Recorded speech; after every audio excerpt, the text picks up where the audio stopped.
Okay, it's my first time doing Instagram. All right, let's see. And we are live. Well, not on Facebook. Mine isn't working either. I don't I'm know. hitting the go live on Instagram right now. Okay. Oh yeah, that's it, dude. We right there. Perfect. So let's leave it open in the background. Yep. I like it. All right.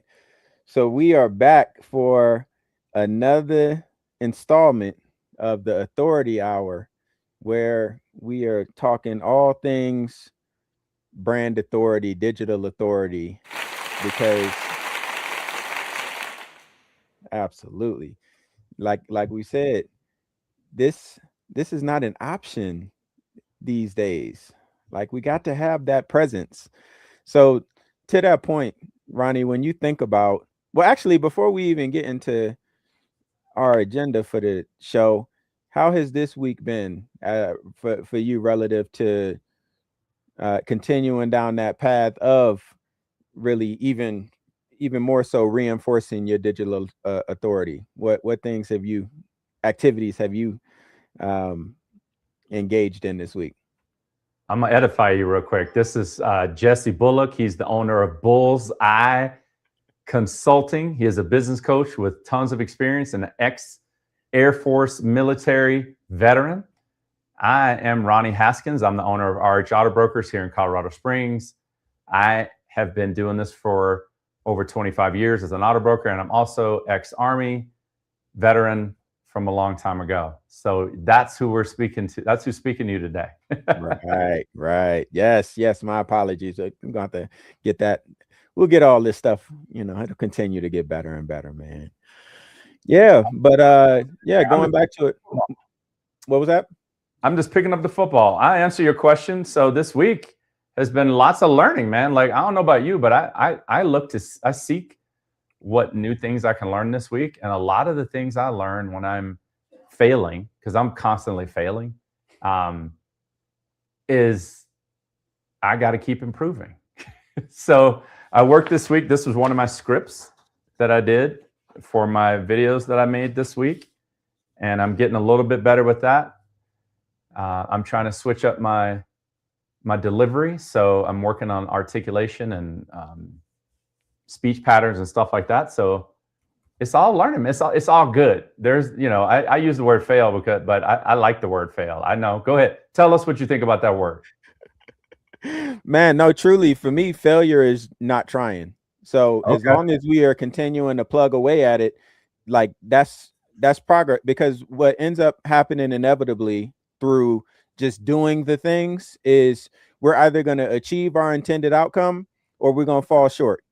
And if we fall short, then that's an opportunity to learn and regroup and come back stronger. So like, failure is being fearful of getting started to begin with, as opposed to saying, you know what do I have to lose? We gonna get to it.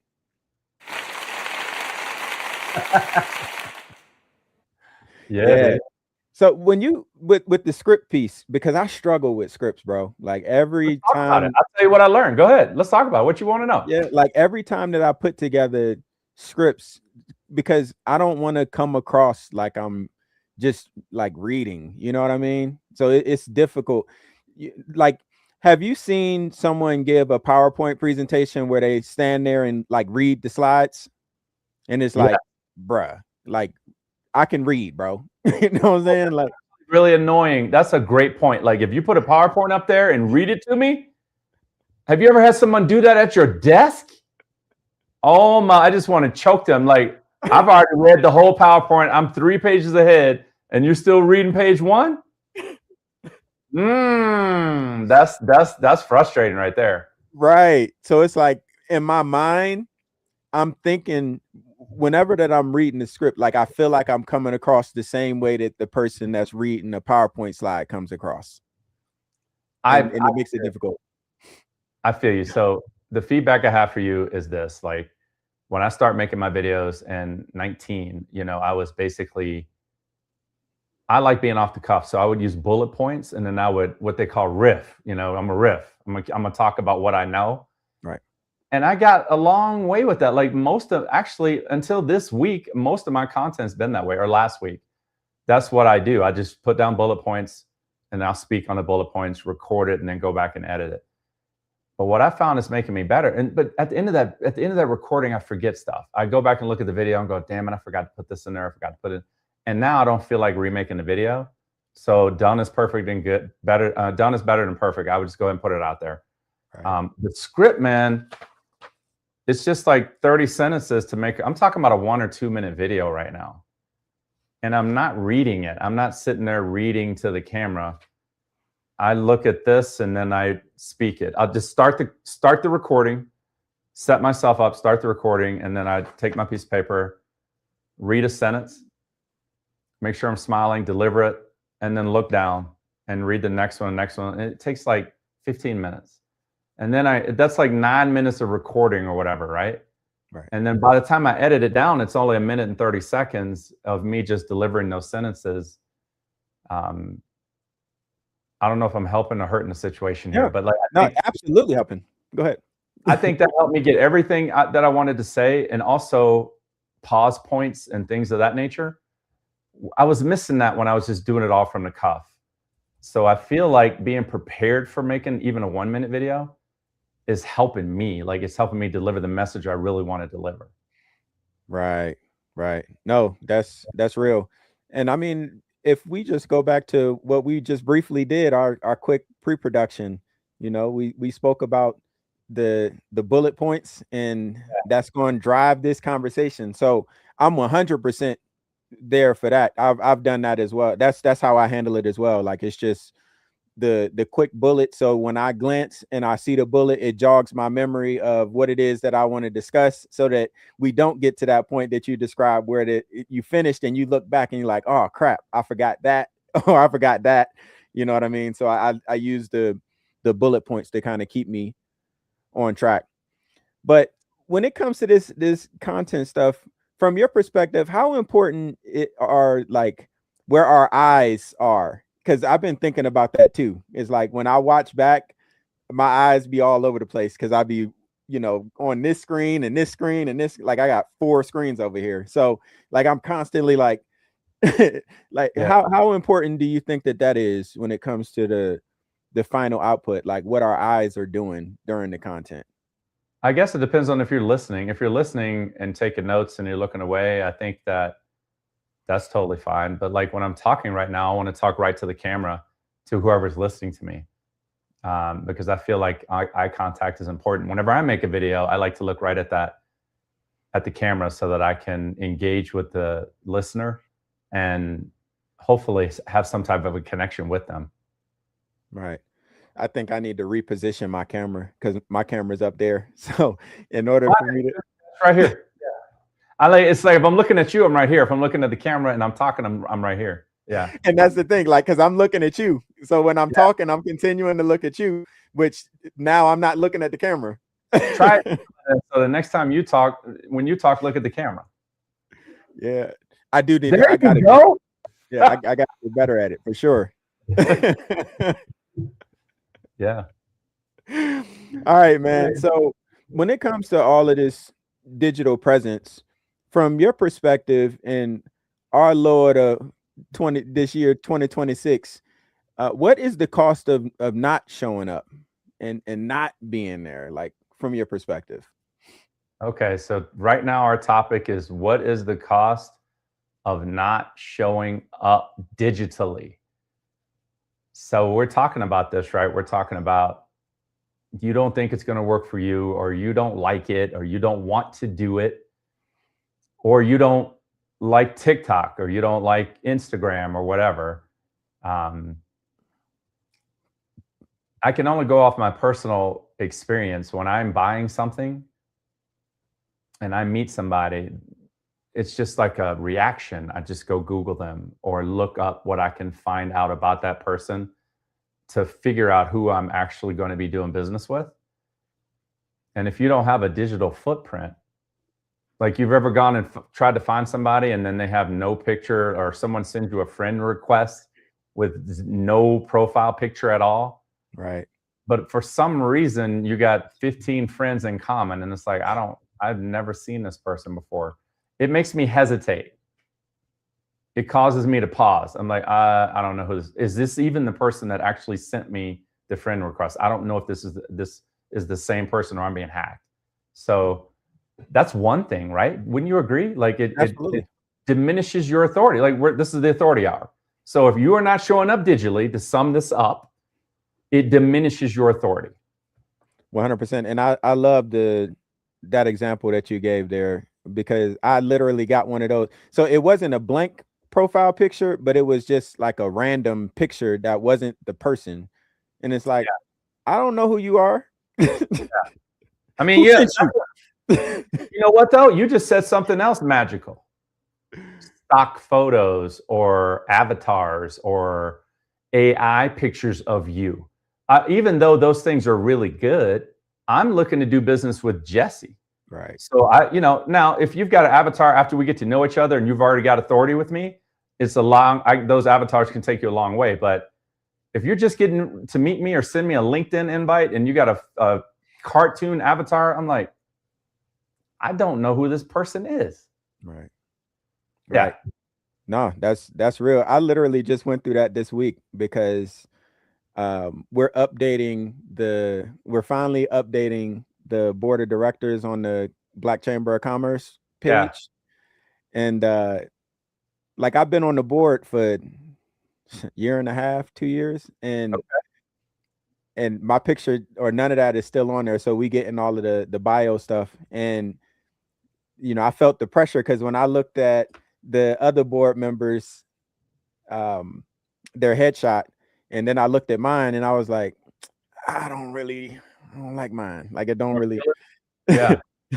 So I went into Gemini, and the intent was to like make it look a little more like fitting for how it was going to be used, but it looked fake. It didn't look right. So I was like, nah, I'd rather just have this picture of myself that I ain't, I'm not the happiest about, but it's still me and it looked like me, as opposed to this remixed version that AI was trying to spit out. Yeah, I'm gonna have to go see Maria Bay and get some more headshots. I want to take the whole team over there, me, Bonnie, and Christy, and get a whole composite thing done. Yeah, I'm gonna do that as well. I'm definitely gonna do that as well because it's necessary. We gotta have those for sure. Yeah, for sure. So another piece that, so when I think about the cost of not showing up digitally, when I think back to my time here in Colorado Springs, from the time that I've been here, the amount of people that I've met, they know me for consistently showing up. They know me for consistently bringing charisma. They know me for consistently talking about business in a serious way. Like we're not just talking around the edges business talk. Like that's what I'm known for. Well, that only extends to the people who have actually met me, which leaves a whole wide array of folks that have no idea what I represent when I'm not showing up digitally. By showing up digitally, I get to share what everyone knows me for to a much broader audience. And it's why, and we talked about this before, each week in BNI, I record myself because I know that in that room, I'm showing up in front of those 50 entrepreneurs. But to take that and expand it, like, why wouldn't I want to do that? Because I know that each week I'm talking about different facets of what it is that I do in kind of like a quick and concise manner. So now I can take that content, and instead of only there being 50 people knowing that I really talk business seriously and consistently all the time, everyone that's following me is able to get the same kind of thing.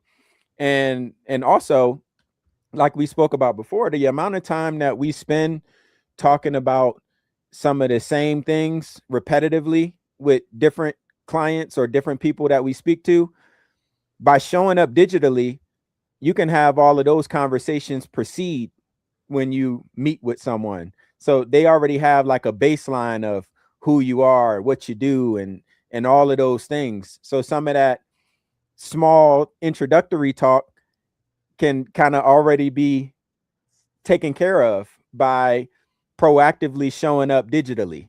So I think it's a huge cost to not showing up. It's exponentially huge because people will put the pieces together. Like if you, let's just say you go to a networking event and you meet somebody and you just don't hit it off for whatever reason. Now they have a preconceived notion of who you are. You're not actually showing up digitally. And so they just think this is what it is. They have no way to go back it up and go, I wonder what he was really talking about. Or let me look into his other stuff to see if maybe I was missing something. There's just nothing out there. And so the last impression is what is going to be the reality. Perception is reality. It's just the reality for people. Like if that's what they believe, that's what they believe. And either you are going to tell your story online or somebody else is. Most of the time, it's probably going to be somebody that doesn't like you or you had a bad interaction with, and they're going to have something to say online. Everybody's got one of these. Everybody's got a keyboard, right? And so I feel like you got to play defense as a business owner. You cannot expect to be in business for 30, 40, 50 years and 100% of people be completely satisfied with everything that's ever happened. So, and by the way, that is just normal. It's going to happen to you at some point. So to have a body of work of information that people can go through a catalog and look at what you're actually saying over and over and over consistently, digitally, at some point, I just have to believe it. I'm like, yeah, this guy's right. Now, keep in mind, people who are competing with your business in the marketplace, who are out to do no good to your customers, are really good at doing this. So I feel like you should take it as like a badge of honor to go out there and protect your clients in your niche from the bad people that are really good at digital. So that's a major cost of not showing up digitally. That is real. Like, so it's one person that springs to mind when thinking about what you just described, as far as folks that are not afraid to hop on, the socials in whatever form, but they ain't really talking about nothing. They ain't really bringing no value. They're talking about getting your money. Right. And it's harmful. So because people are looking at them as an authority figure because they keep showing up and they're always talking about the same thing, even though it's nothing. It's nothing. It's just basically how you can click here and sign up to buy the next thing. And because they're so good at consistently showing up and putting on a show, these internet gurus, then people, people want to believe in something. So they'll go, who has not spent money with somebody and regretted it? Like I've done it. And sometimes it's instant. I buy something. I'm like, oh man, this is not going to work out. Let me go ahead and cancel right now. But like the copy and the funnel was so good that it had me, and it was too late at that point. So we know this is going on. So why not do it in a good way and take care of your clients? 100%. So speaking to that, because the credibility that's necessary to truly have that authority in space, a piece of that comes from actually having social currency, because it's one thing to reflect on what we say about ourselves, but it's a whole other thing to really take in what other people are saying about what it is that we do, and who we are and what we represent. You're talking about social proof, like there you go, reviews and testimonials and stuff like that. Yeah, no doubt. Absolutely. Mm-hmm. And that's been one of the things that, admittedly, I have struggled with. I am intentionally breaking myself out of it now, but it's been it hasn't even been like a second afterthought to ask someone, hey man, can you go leave me a review or something? Like I haven't asked. I'm guilty. Yeah, I think I got like 50 across all the platforms. I don't know, but like, it's never been something. I feel like it's counterproductive because it's kind of like, I don't know what you call it. Like, we got 5 stars. It's like, well, I don't read reviews myself. I just don't.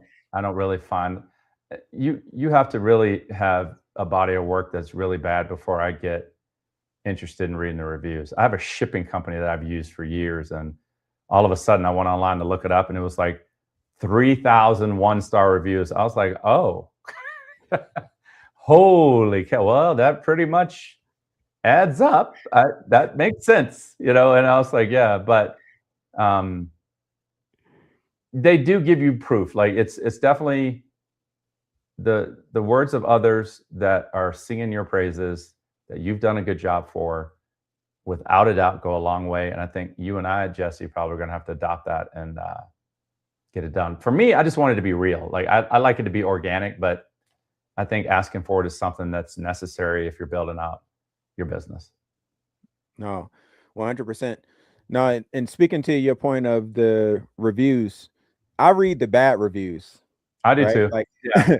I that's what I'm looking for. I'm always looking for the worst reviews, and that's one of the conversations that I'll be having with my clients, because they get a bad review or whatever, and it's like, oh my God, how do I get it taken down? And it's like, just go in and respond. You know what I mean? Because you need to respond. Right. Because the average person that sees that bad review, they want to see how you handled that bad review, because we all know that people can be dickheads, man. Like, no other way to put it. Like, people wake up on the wrong side of the bed. It's a big shield, dude. Like, you can walk around with this thing, like, just that's the thing, right? We say stuff behind the keyboard that you would never say on the playground, Absolutely, thumb thugging.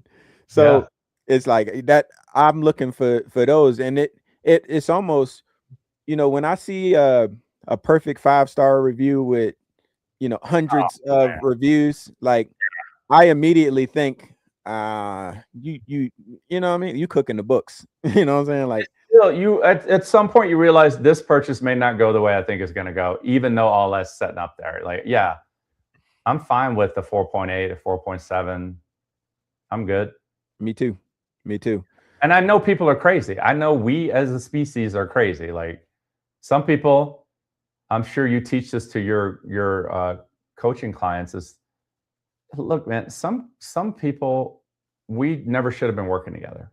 It's just, so how do we serve them, exit, and move on? It's like, there doesn't have to be a big fight. It's just, okay, this is not going to end well, Right. Recognizing that, I think, is another skill and probably another podcast hour. You know what I mean? No, truly. Yeah.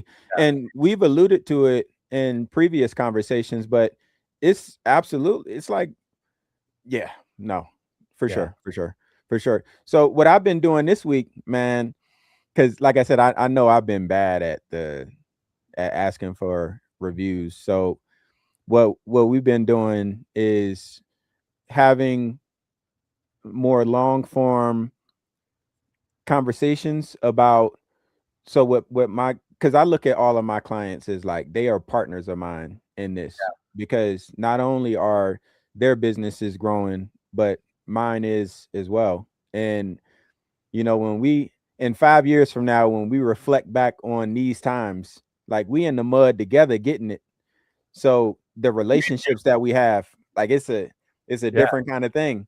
So what we've started is, having these conversations where we're talking about the unique value propositions that my clients bring to the table, and some of the things that we've done together. Because when it comes time for me to refer out one of my clients, it'd be challenging, because I know so much of what's going on, and it's like, I don't know what I should share, like what they want me to share, what they don't want me to share. Like, it's like, I just don't say nothing. It's like, bro, you need to call them and talk to them, like, for real.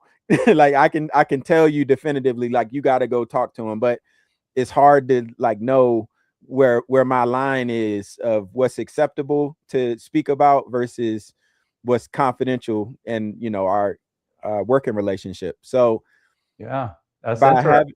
having by having those conversations, we're able to just kind of talk through all of those value propositions along with the different things that we've done together. And then I built that into landing pages where when someone goes to the landing page and watches the video and reads the copy, by the time that they get down to the bottom of that landing page, it then splinters off and it's saying like, by listening to whoever it was that you was just listening to, you're probably thinking one or two things. Either you want what they've built or you want what they do. Right. So in the Yeah, form of them building a company that's going to fire them from being the sole operator or primary operator, or I want what you do. yeah, okay. So like that's been my the strategy that I'm really rolling with right now. So in the years that you've been doing this, Ronnie, what's been your primary strategy to have to build social currency, and where do you see the importance of having it now? Well, so I started building social currency through handshakes. It wasn't digital. And this is for everybody. My whole thing is I do everything I say I'm going to do. It's very simple, it's very direct, and I deliver on that. So if I'm in your deal, it's going to happen. If I tell you this is what's going to happen, that's what's going to happen. So I think that I built um, a loyal following of clients before I became digital by shaking hands, delivering the service, standing behind the service, helping my clients succeed. And then I started bringing that to the digital market around 2019. That's when I started seeing it. I was like, man, like it's a megaphone that I can go talk to anybody I want. Could you rephrase your question? Maybe something you really want me to answer, because I feel like I'm a little confused about the question. Okay, my apologies. I kind of grouped together two questions, so I'll parse them out.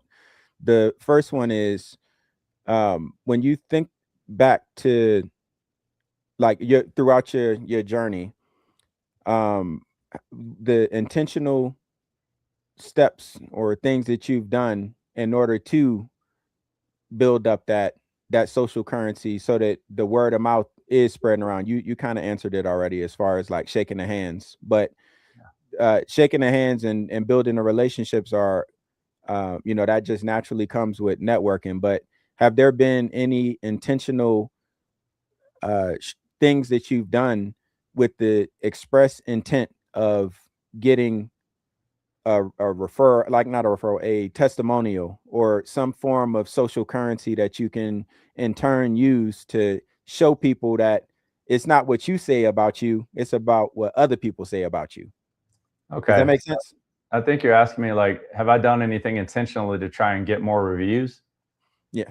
Yeah, I have. I mean, I'm like you. I don't do it consistently. I think that that's something we could probably do a case study on and work on it as we move forward. But I needed stuff for my website. So I reached out to the clients and emailed them and asked them to review the service. And what I used to do a long time ago was I used to send out a survey. When I first started from 2000 to like 2000, I would say around 2007 or 8, we would actually snail mail you a survey to fill out. And the reason why I remember it so fondly is, man, I had like a 98% response rate. It was crazy how many people would send it back. I would send a self-addressed stamped envelope in a letter to your house and ask you, it wasn't just like write up anything about me. It was like, answer these questions, you know? And it was crazy because it was nice to use that data. Like, okay, we're doing good here. This is where it looks like we need to improve. I think I could probably do that again with like a 1-page form, like just send you a form, like how are we doing in these areas, right? Right. Which I'm glad we're talking about this because I'm gonna write that down because I think I should go back to that. That makes, I don't know about you, I feel better doing that than, hey, write me a 5-star review on my website. I'd rather be like, hey, how do we how do we solve your problem in these 5 areas, like ease of doing business, competitive pricing, timing. Was it on your, was it prompt? Did we respond? Are you getting responded to? Like the list goes on and on, but I'm actually getting now because I'm like, ooh, I'm going to apply that. I'm going to come up with that survey and start surveying my clients at the end again. You do stuff for a while, you forget about it. Stuff that's working, it's like, okay. And then you get bored and move on. But man, that was something. So yes, we've done intentional things. After talking to you and listening and going through this podcast, it looks like I'm going to do another intentional thing. But usually I think that's what you probably are struggling with too, right? It's like, I need to get more reviews. And everybody says the same thing. Go give me a 5-star review. It's like, man, no, where were you happy? Where could we improve? Right. And what could we do to make your life better? Right. So I like it, man. Thank you for that. I just wrote that down, bro. For sure. No, like having substance to the reviews, because the simple review, great job. Well, right. What is that? I mean, think about it though. The survey, I think, is just more to the point. Like, if the questions are right, it's like just 5 questions. I do not like, this will only take 15 minutes. And I'm like, you get into it and I'm like, oh my God, like I'm tapping out. I just click the X on the Chrome browser and just close the whole thing out. It's like, I am not going to do a 30-minute survey, but I'll give you 5 questions, and then a box on the bottom, write in anything else that you were happy with, Right. Okay. Because the 5-star reviews kind of stale, right? Like you said, like I know a car dealer that has 5,000 5-star reviews. And I know that they are not 5-star. I'm like, how did you do that? Like, I actually know. I know how they did it. But, bro, they don't hold as much weight, right? That's what we're saying. The social currency we're talking about on the screen, like, what else can we do? So we can do surveys. What do you think, guys? Put it in the chat what you do for your business that we could be using for ours. Like, we're all here to learn. This is the authority hour. This is not Ronnie and Jesse preaching. I mean, it might sound like that. But certainly not the intent. That's not the intent. The intent is for all of us to improve and get better. So, right. Yeah, if you resonate with that, drop it in the comments. Like, let us know what you do, because we're open-minded to learn. 100%. So I know, like I just love Chris Palmer. I'm definitely going to be getting the send out cards going. Bro, like, so I forget about it. That's already on autopilot for me. Every month, brownies, thank you cards, going to people's houses. Y'all don't know what we're talking about, do you? So there's a send out. So like, when someone purchases from me, a few weeks later, they get some stuff in the mail at their house. So yes, I am intentionally doing that too. But that goes back to social currency and building long-term gratitude. So I think we're summing it up by, you can build social currency by showing gratitude. 100%. 100%. I think that's the key to it anyway. Sign up, dog. Yeah, it works, man. Trust me. I get text messages on the weekend. Thanks for these brownies. I'll be on the boat.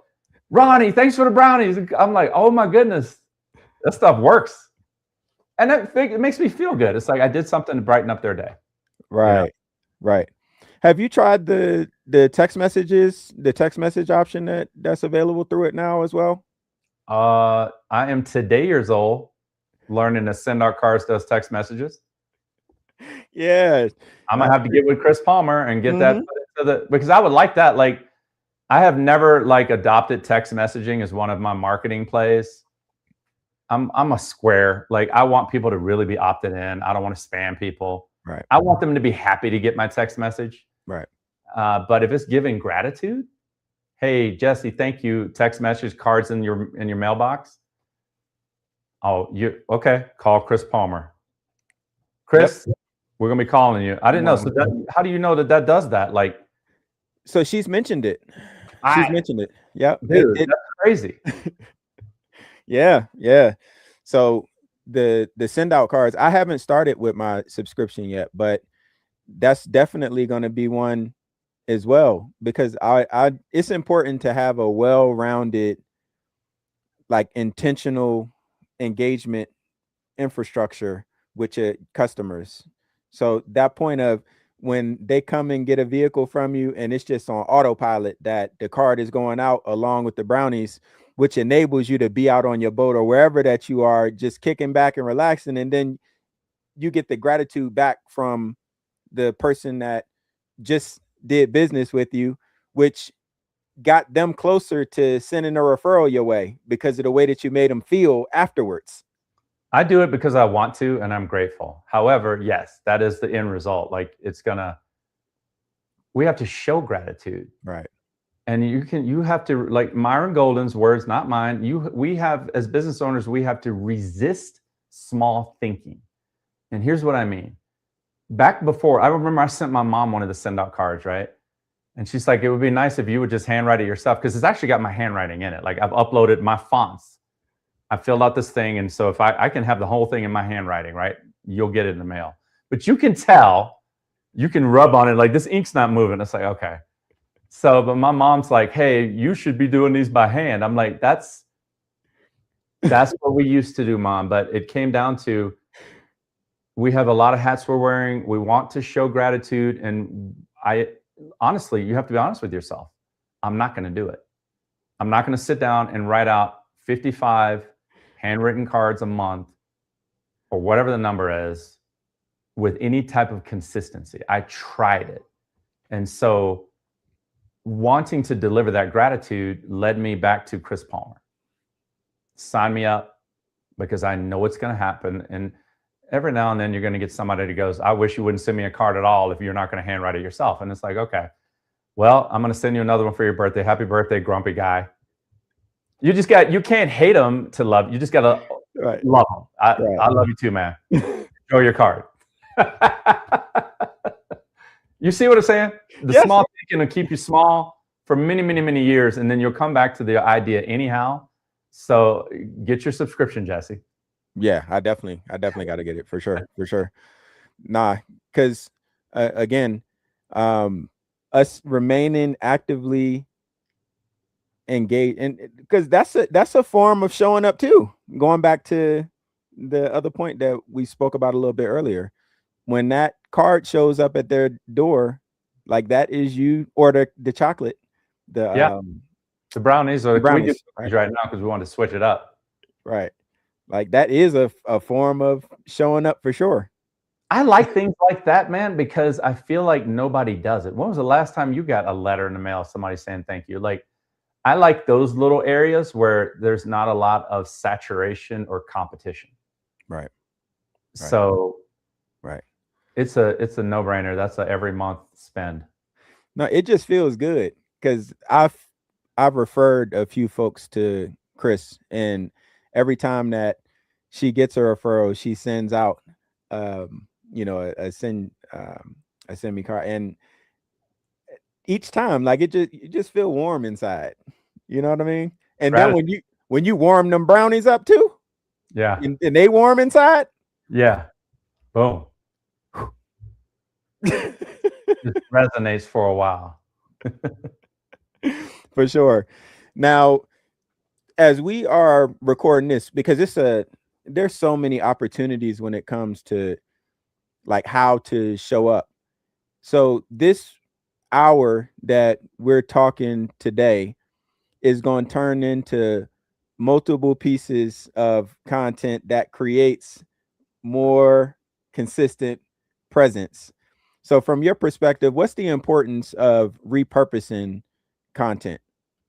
I don't think I do it enough, but I do it. Like, so here's what I learned over the last year. So I can make a 15 or a 10-minute video on YouTube that I put on YouTube.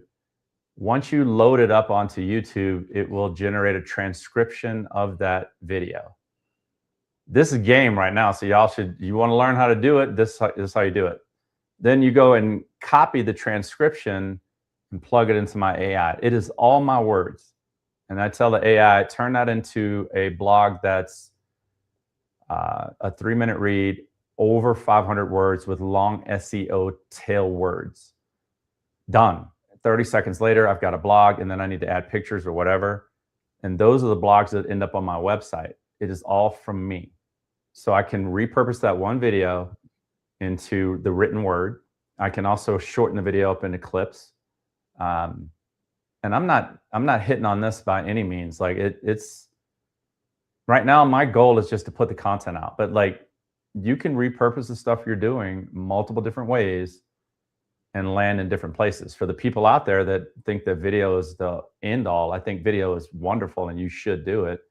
But if you're sitting at home and you're like, when I get the courage to do a video, I'm going to have a long video and I'm going to make it good. Well, can you write a blog? Can you speak into the phone and not have your picture up at all?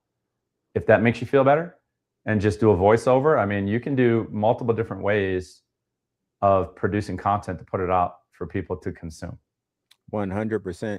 So I've made my internal processes cyclical to that point where each week when I meet with my clients, the meetings are recorded because the transcripts I use to make sure that we keep everything organized, because we talk about a whole lot of stuff. So to make sure that nothing falls off the plate relative to all of the goals and objectives that we're working on together, the AI helps me to keep all of the, priorities organized. But beyond that, I'm also able to repurpose the coaching conversations that are being had each day into content, rather it be, standalone visuals, rather it be carousels, rather it be reels where it's clipping out the piece of the meeting that's just me and turning that into content. So that now, like as the content is being created from other content, that repurposing process, I look at my social media, and that's where my 45-second comes from every week now. Like I just scroll through my social media and I pick out a topic and the topics all come from my client meetings. Questions. Yep. Yeah. Every day. I love it. I mean, you got to figure it out. Like there's multiple ways to do it. I think the best way is the one that you actually do. That part. And are going to continue to do, like not just start consistently. Yeah. Like if you feel good about just writing a 400-page essay, then so be it. Do it. Get it done. Right. The importance is to do it, to just do it. I think that's why I do a lot of it, Jesse, is because I've always been a doer. It was just, as a kid, it was, I can't say that I was naturally a doer. It was just, I was pushed into like, we're not going to talk about this. We're going to get it done, And so I think finding something that you can do every week, I try to figure that out, right? How do I get people to fall in love with doing stuff? Because in the end, here's the results. Like you do a whole lot of stuff, you count a whole lot of money. You do a whole lot of stuff, you will be able to count a lot of money.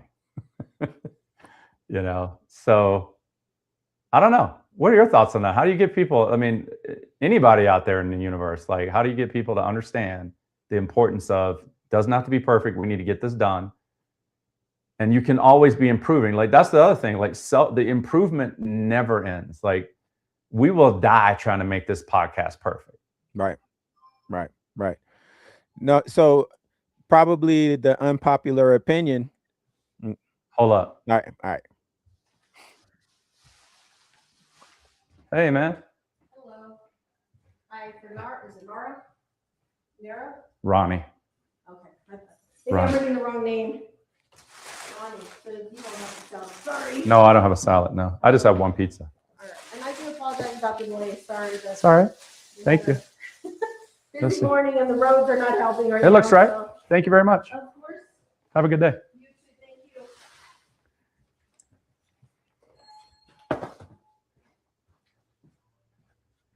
Yeah. Sorry So about that, man. no worries. So to answer your question, I think, and this is probably a unpopular opinion, but everything that I do centers back to data as a business coach.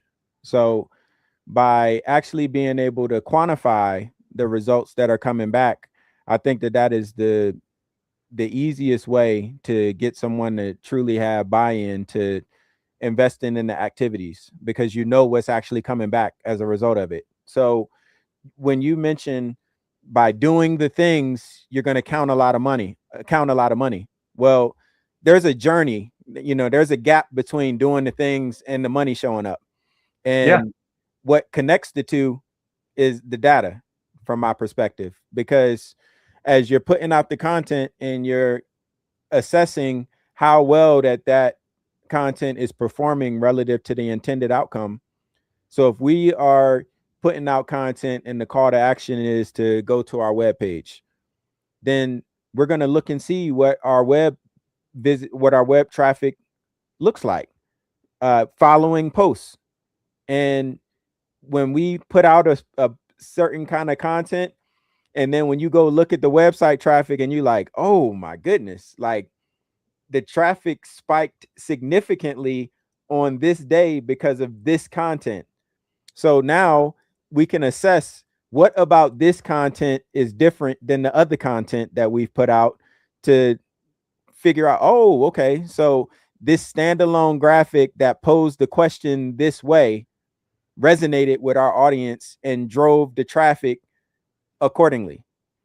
Because So. go ahead. Go ahead. No, I'm sorry. No, I thought no. I Nope. think so, but I think, dude, like when you're building a digital presence, right?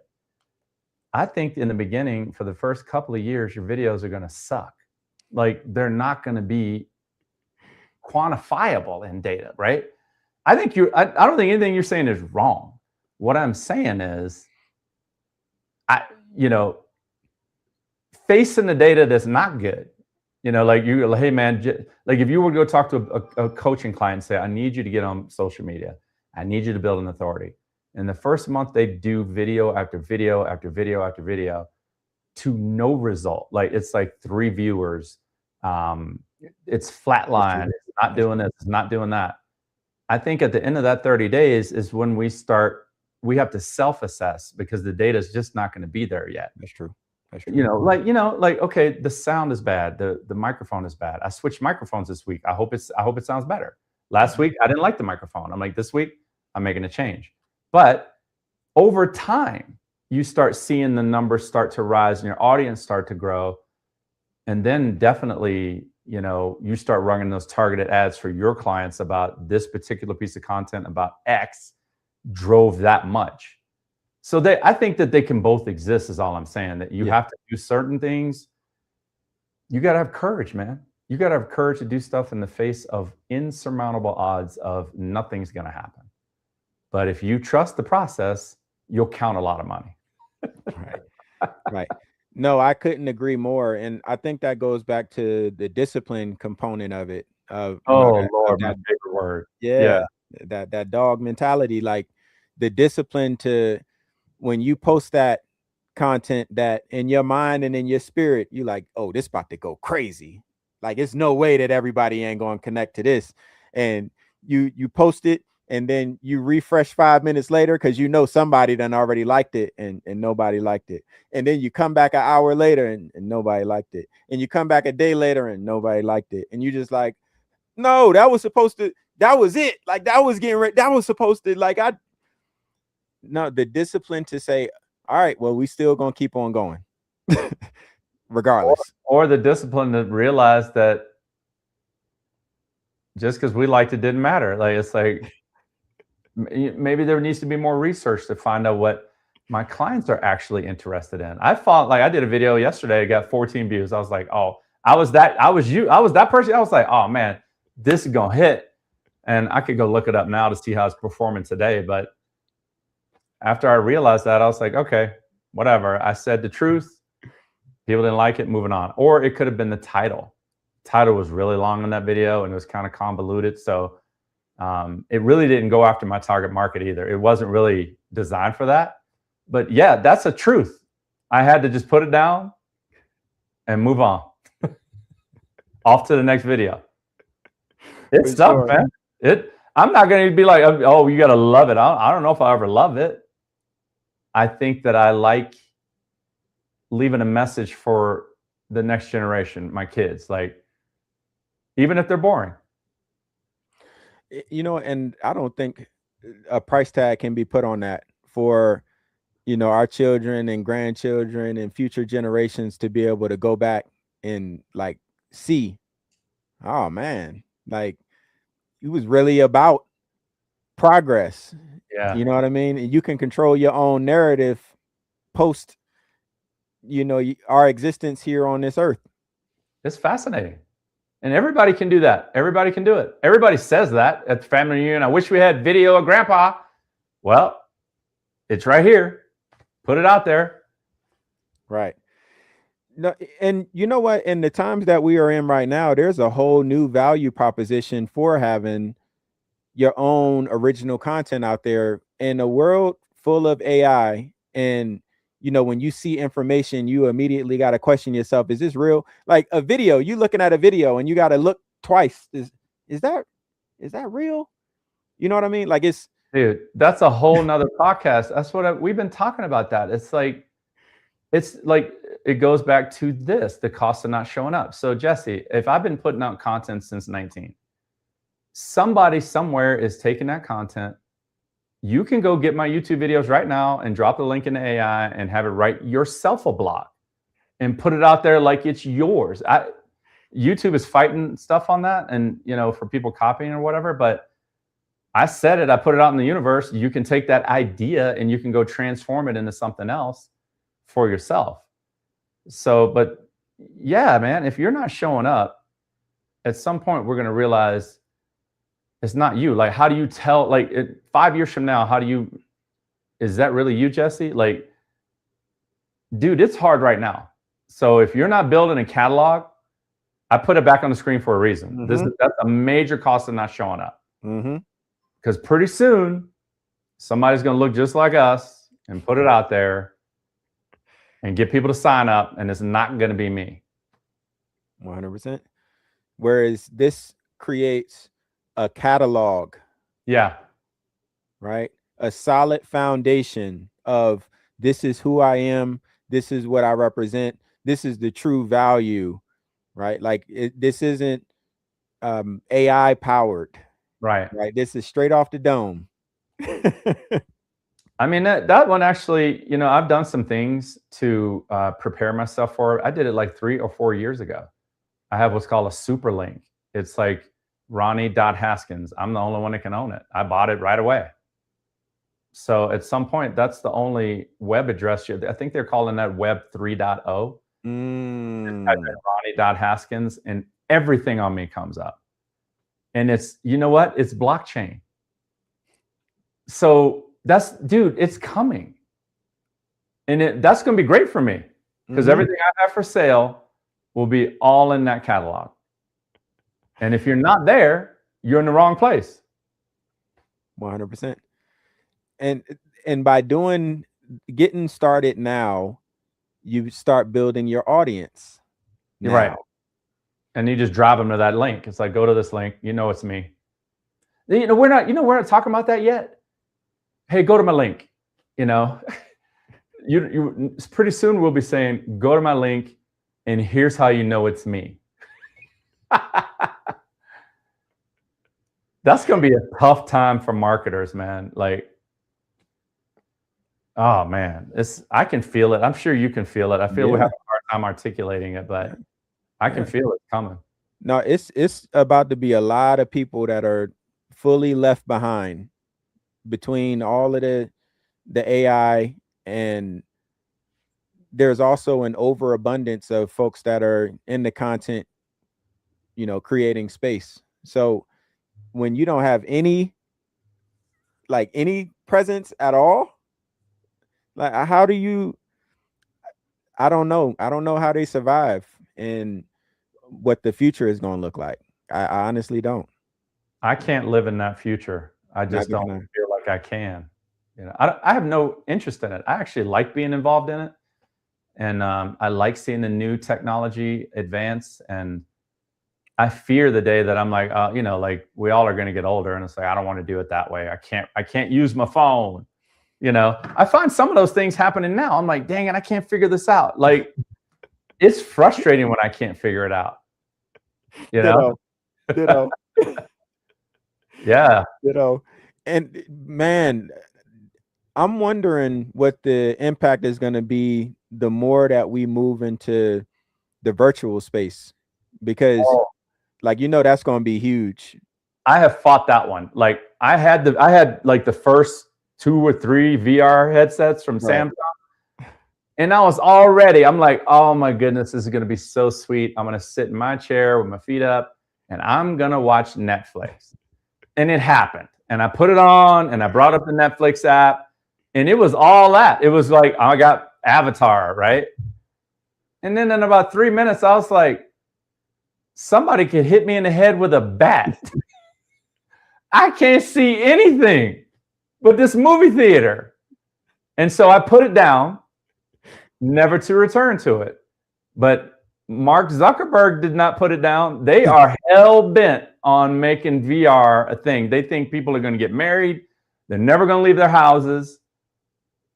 I don't even know if I want to talk about that, because I'm like, dude, that's not for me. Like, you can just go play golf in your chair. Like, I'm not excited about that. Now, as we are building Thor, it's like, okay, I might have to have a car walk around. Here's a vehicle walk around. Come with me. We're going to get in the car, put these on, we're going to walk around the car and sit down in the chair.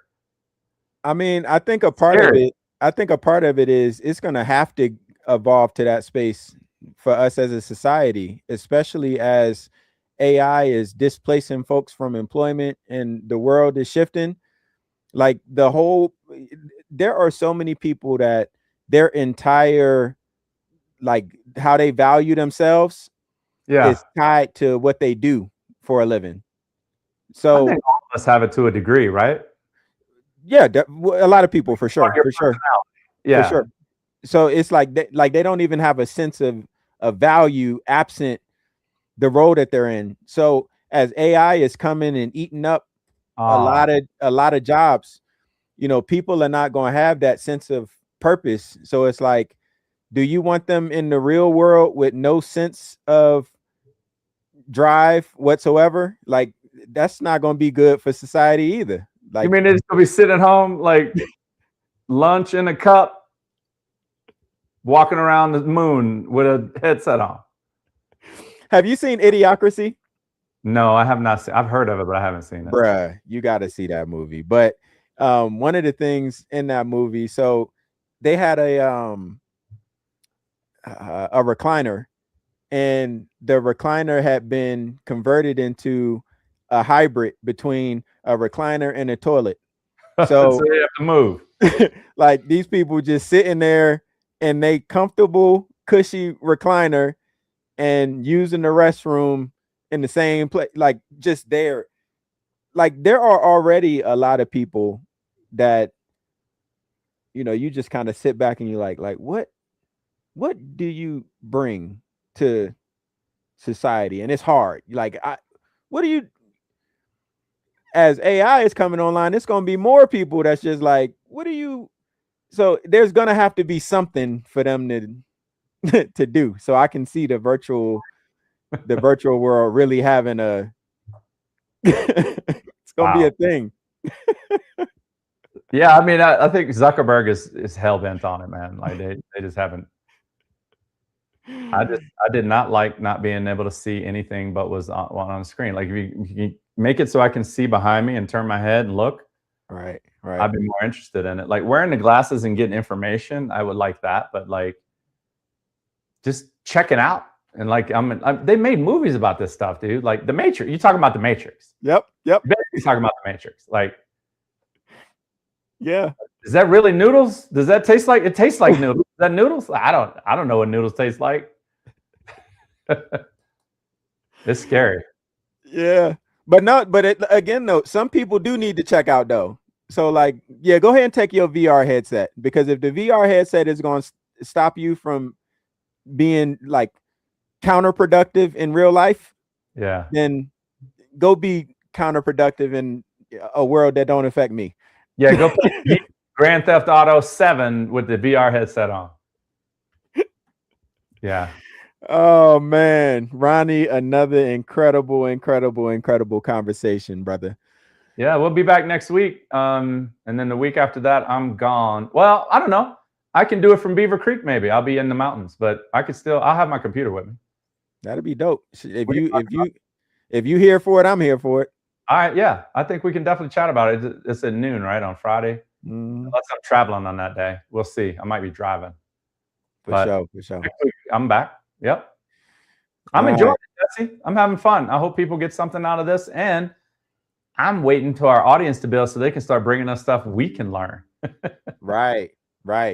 Yeah. No, I mean, and a part of that is going to be us putting it out there to let them know that we're doing it. Like this week was the first week that I put together a little flyer and posted it in a couple of the groups, but creating that sustained, that sustained campaign of, to let people know that we're actually doing it, because it's no shortage of people that are in the same position as far as like figuring it out. And then there's even more people that are just scared and like don't know where to begin. So it's no question that there's a massive audience for what it is that we're talking about. It's just a matter of cultivating it. Sounds good, brother. I appreciate the time as always. Absolutely. So for all of our listeners, thank you very much. You could have been anywhere in the world and you chose to be here with us, and we appreciate that. Thank you for listening to the Authority Hour. Cool.